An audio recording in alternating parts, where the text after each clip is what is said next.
नमस्कार, अभिरस किचनमध्ये तुम्हा सर्वांचे स्वागत आहे। आज आपण शेवगा बटाट्याची भाजी करणार आहोत। त्यासाठी लागणारे साहित्य बघूया। इथे शेवगाच्या शेंगाचा मी शिरा काढून तुकडे करून घेतलेले आहेत। 3 बटाटे बारीक कापून घेतलेले आहेत। ते पाण्यामध्ये ठेवायचे नाही तर बटाटे काळे पडतील। 2 मोठे कांदे मी बारीक चिरून घेतलेले आहेत।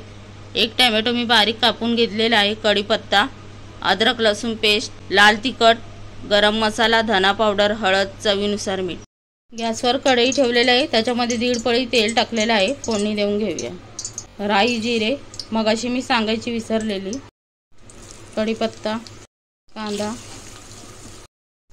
तेलात फ्राय करून घेऊया। कांदा तेलात फ्राय झालेला आहे।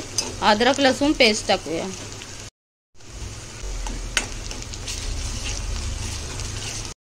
टोमॅटो टाकूया। टोमॅटो पण तेलात फ्राय करून घेऊया। टोमॅटो तेलात फ्राय करून झालेले मसाले टाकून घेऊया। मसाला तिखट तुमच्या आवडीप्रमाणे, पावडर, मसाला, चवीनुसार मीठ, हे सर्व मिक्स करून घेऊया। मसाले तेलात चांगले फ्राय करून घेऊया। मसाले तेलात फ्राय करून झालेले आहेत। शेवग्याची शेंग टाकूया। शेवग्याची शेंग तेलामध्ये फ्राय करून घेऊया। 5 मिनिटं आपण याच्यावर झाकण ठेवूया।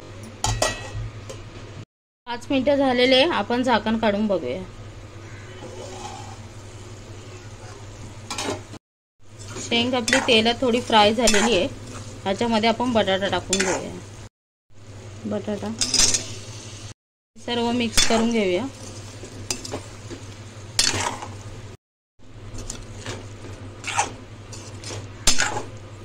हे सर्व मिक्स करून झालेले, याच्यामध्ये 1 ग्लास पाणी टाकूया।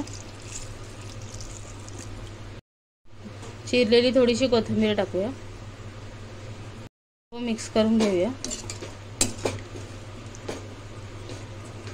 त्याच्यावर 5 मिनिटांसाठी आपण झाकण ठेवूया।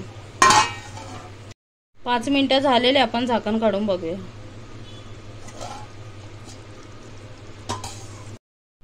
बटाटा पण आपला शिजलेला आहे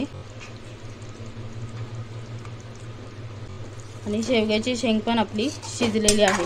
अशा पद्धतीने शेवगा बटाट्याची भाजी तयार झालेली आहे।